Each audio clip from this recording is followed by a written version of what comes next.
तर मित्रांनो नमस्कार. पारू या मालिकेच्या आजच्या भागामध्ये आपण बघणार आहोत.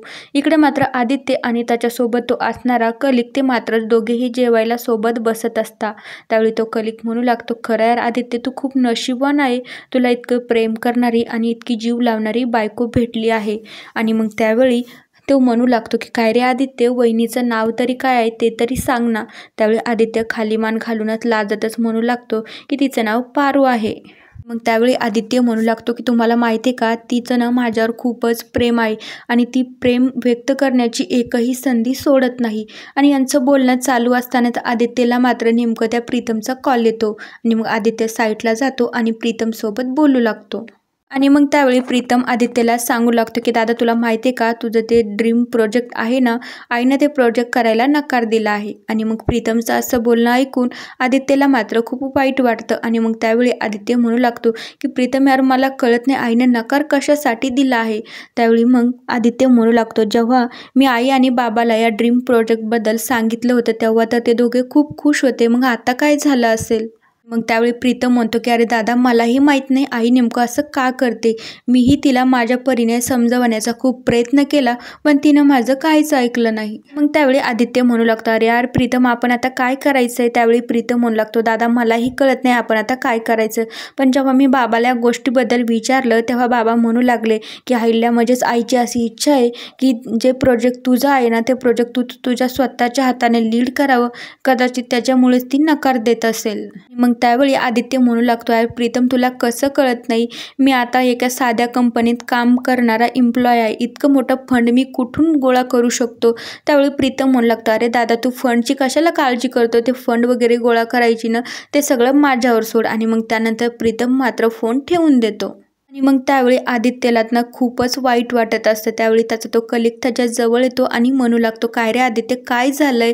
त्यावेळी आदित्य सहजासहजी तर त्याला काही सांगत नाही. आणि मग त्यांनी परत एकदा विचारल्यावर घडलेला जो काही सगळा प्रकार आहे त्या कलिकला आदित्य सांगत असून म्हणू लागतो, एक माझं ना ड्रीम प्रोजेक्ट होतं पण आता माझ्या फंडिंगचा विषय आहे ना त्याच्यामुळेच थोडं मी ते पेंडिंगवर टाकलं आहे. आणि मग त्यावेळी तो कलिक म्हणू लागतो, आता उद्या आपल्या ऑफिसमध्ये ना एक नवीन टीम येणार आहे, कारण की ते ना अशा ड्रीम प्रोजेक्टला ना फंडिंग पुरवत असतात. त्यावेळी मला वाटतंय कदाचित तूही त्यांच्यासमोर उद्या बोल, कदाचित त्यांनी तुझ्या प्रोजेक्टला जर फंडिंग दिलं तर चांगलीच गोष्ट होईल ना. त्यावेळी आदित्य तर जाम खुश होऊन जातो.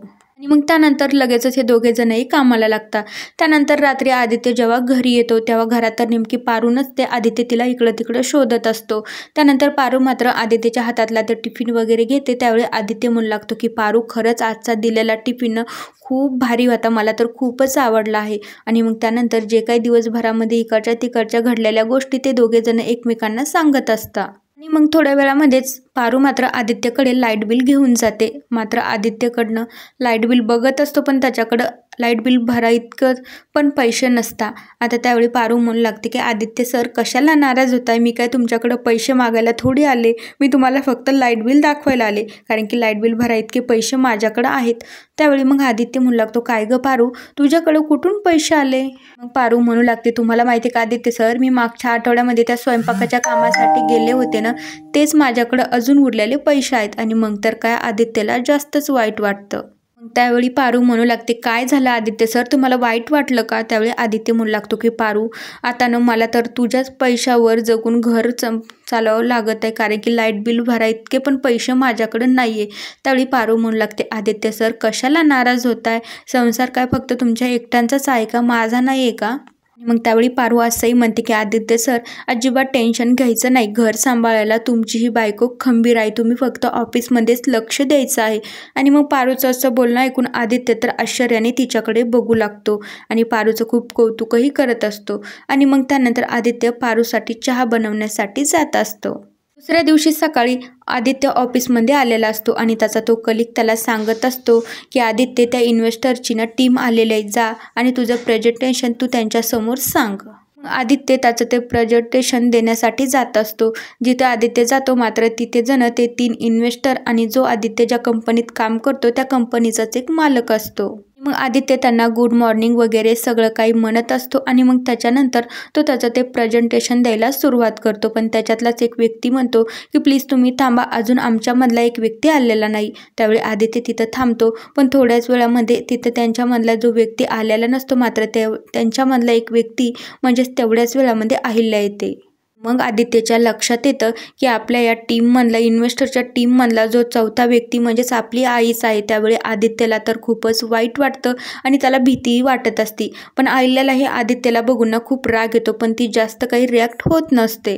मग ते इन्व्हेस्टर आदित्यला त्याचं नाव विचारतात. त्यावेळी आदित्य म्हणू लागतो की माझं नाव आदित्य अहिल्या आहे. आणि मग त्याच्यातलाच एक इन्व्हेस्टर म्हणतो, काय हो, तुम्ही तुमच्या नावासमोर आडनाव लावत नाहीत का? त्यावेळी आदित्य म्हणतो, नाही, मी माझ्या नावासमोर आडनाव तर नाही, पण माझ्या आईचं नाव मी नक्कीच लावतो. आदित्य म्हणतो, कारण की मला ना तिचा खूप मोठा अभिमान आहे आणि मला तिच्यासारखंच बनायचं आहे. आणि मग त्यावेळी ते इन्व्हेस्टर मात्र आदित्यचं कौतुक करू लागता.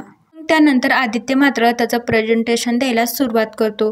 त्याचं अनाथ आश्रमचं ते काही ड्रीम प्रोजेक्ट आहे त्याच्याबद्दल तो त्यांना सांगत असतो. त्यांनाही मात्र आदित्यची आयडिया खूपच आवडलेली असती आणि ते इन्व्हेस्टर आदित्यला फंडिंग द्यायलाही होकार देत असतात. त्यानंतर तर आदित्य तर जास्तच खुश होऊन जातो. आणि मग त्यातलाच एक इन्व्हेस्टर म्हणू लागतो, हो, आम्ही सगळे तर तयार आहे, पण जोपर्यंत सगळे इन्व्हेस्टर सगळे एकमताने तयार होत नाही ना, तोपर्यंत आम्ही फंडिंग द्यायला तयार होत नाही. आणि मग जोपर्यंत अहिल्या होकार देत नाही तोपर्यंत हे तर काही तयार होत नसता. पण मात्र त्यावेळी आदित्य आशाने अहिल्याकडे बघू लागतो, पण अहिल्या साफ म्हणू लागते की नाही, मी हे प्रोजेक्ट म्हणजे फंडिंग द्यायला साफ नकार देते, कारण की मला हे प्रोजेक्ट आवडलेलं नाही आहे. आणि मग त्यानंतर आदित्यला तर खूपच राग येतो आणि त्याला खूप मोठा धक्काही बसतो. त्यावेळी ते इन्व्हेस्टर म्हणतात की सॉरी, पण आम्ही तुम्हाला फंडिंग नाही पुरवू शकत. त्यावेळी आदित्यला तर खूप राग येतो. त्यावेळी तो आवाज सोडून अहिल्याशी बोलू लागतो, म्हणू लागतो, काय झालं किर्लोस्कर मॅडम, माझा ड्रीम प्रोजेक्ट, माझी आयडिया तुम्हाला आवडलेलं नाही का? काय कमी आहे माझ्या याच्यामध्ये? पण जो आदित्य ज्या कंपनीमध्ये काम करतो त्या कंपनीचाच मेन बॉस त्याला म्हणू लागतो की प्लीज तुम्ही आमच्या इन्व्हेस्टरसोबत असं बोलू नाही शकत. आणि मग त्यानंतर ते सगळेजण निघून जातात. आदित्य मात्र खाली मान घालून तिथेच उभं राहतो. मग त्यानंतर आदित्य मात्र त्या कलिकला येऊन भेटत असतो. त्यांनी तर मात्र घडलेला सगळा प्रकार बघितलेला असतो. त्यावेळी तो म्हणू लागतो की यार, याला 2 दिवस नाही झाले की याला फंडिंग द्यायला लगेच सगळेजण तयार कसे झाले? मला झाले 10 वर्ष या कंपनीमध्ये मी काम करतोय, मला एकदाही फंडिंग द्यायला तयार नाही झाले. खरं तर मी आदित्यला माझ्यासमोर मी एकदाही जाऊ देणारच नाही. मग श्रीकांत आणि प्रिया मात्र घरीच असतात. त्यावेळी अहिल्याही मात्र त्या मीटिंगवरून घरी येत असते. त्यावेळी सतत अहिल्या नेमकं सांगणारच असते त्यांना, पण तेवढ्याच वेळात नेहमीप्रमाणे तो प्रीतम चिडचिड करतच घरी येतो आणि म्हणू लागतो, आई, तुझा काय प्रॉब्लेम आहे ग? तू नेहमी दादासोबत अशी का वागते? मग त्यावेळी प्रिया म्हणू लागते, काय प्रीतम, तुम्ही सतत आईवर का ओरडत असता आणि तुम्ही प्लीज हळू आवाजामध्ये बोला. त्यावेळी प्रीतम म्हणू लागतो की प्रिया, तुला यातलं काहीच माहिती नाही, तू तर अजिबात आमच्यामध्ये बोलूच नको. आणि मग त्यानंतर प्रीतम मात्र अहिल्याला जाम विचारायला सुरुवात करतो. मात्र आदित्यच्या प्रोजेक्टला त्यांनी अहिल्याने फंडिंग न दिल्यामुळे प्रीतम तर खूपच चिडलेला असतो आणि तो अहिल्याला हे सगळं काही विचारत असतो. मग त्यानंतर प्रीतम अहिल्याला असंही म्हणतो, काय गाय, तुला काय वाटतं, तू जर फंडिंग पुरवलं असतं की दादा तुझ्यापेक्षा मोठा होईल, तुला याची भीती वाटते का? त्यावेळी श्रीकांत मात्र प्रीतमवर खूपच ओरडतो. त्यावेळी प्रीतम तरीही कुणाचंच ऐकत नसतो. मग त्यानंतर प्रीतम असाही म्हणू लागतो की अहिल्यादेवी किर्लोस्कर नेमकं काय निर्णय घेते ना, तिला स्वतःच कळत नाही आहे. त्यानंतर जेव्हा तिच्यासोबत दादा काम करायचा तेव्हाही तिला जमलं नाही ना, आता तो स्वतःच्या जीवावर काही करतोय ना, तिला आता तेही मात्र देखवत नाही. मग त्यावेळी श्रीकांत तर प्रीतमवर खूपच चिडतो आणि त्याला म्हणू लागतो, प्रीतम, आता तू याच्यासमोर एक जरी शब्द बोलला ना तर याद राख. त्यावेळी अहिल्या चिडून म्हणते, काय रे प्रीतम, मी काही एका रात्रीमध्ये श्रीमंत झालेली नाही आहे, कारण मी ना कष्ट केलेत, एक पैसा कमवला आणि मग त्यानंतर इतकं मोठं विश्व मी उभं केलं आहे. मग त्यानंतर अहिल्या असंही म्हणते, काय निर्णय घ्यायचे, काय सल्ले द्यायचे, तू मला हे शिकवू नको. आणि मग त्यानंतर अहिल्या मात्र तिथनं रागातच निघून जाते. दुसरीकडे आदित्य घरी जातो. त्यावेळी पारू विचारू लागते, काय झालं आदित्य सर, तुमच्या त्या प्रोजेक्टबद्दल काही झाले का नाही? त्यावेळी तुम्हाला होकार दिलाय का नाही? त्यावेळी आदित्य म्हणतो, नाही पारू, मला त्यांनी होकार नाही दिला आणि फंडिंगही पुरवणार नाही. त्यावेळी पारू म्हणू लागते की आदित्य सर, नेमकं असं काय झालंय? त्यावेळी मग आदित्य सांगू लागतो, हो, तुला माहिती आहे का, त्या इन्व्हेस्टरच्या टीममध्ये कोण होती? तुझी ती देवी आहे आणि तिनेच नकार दिला आहे. त्यावेळी पारूलाही आश्चर्यच वाटतं. मग त्यानंतर पारू म्हणू लागते की मला नाही वाटत की देवी असं वागू शकता. त्यावेळी आदित्य म्हणू लागतो, हो तुझी देवी अशी वागू शकत नाही, हो तिनंच तर नकार दिला आहे ना. त्यावेळी पारू म्हणू लागते की आदित्य सर, देवी आई कधीच चुकीच्या असू शकत नाही. तुमच्याच प्रोजेक्टमध्ये काहीतरी कमतरता असेल, तुम्ही एकदा नीट अभ्यास करून घ्या. त्यावेळी आदित्य हसतच म्हणतो, ए बाई तू मला हे सांगू नको, कारण की माझ्या प्रोजेक्टबद्दल मला छोट्या छोट्या गोष्टी सगळ्या काही माहीत आहे. मग त्यावेळी आदित्य म्हणू लागतो की पारू तुला माहिती आहे का, मी आदित्य किर्लोस्कर आहे, माझ्याकडून कोणतीच चूक होत नाही. पण त्यावेळी पारू म्हणू लागते की नाही आदित्य सर, नक्की तुमच्या त्या प्रोजेक्टमध्ये काहीतरी कमतरता आहे, त्याच्यामुळे देवी आईने तुम्हाला नकार दिला आहे.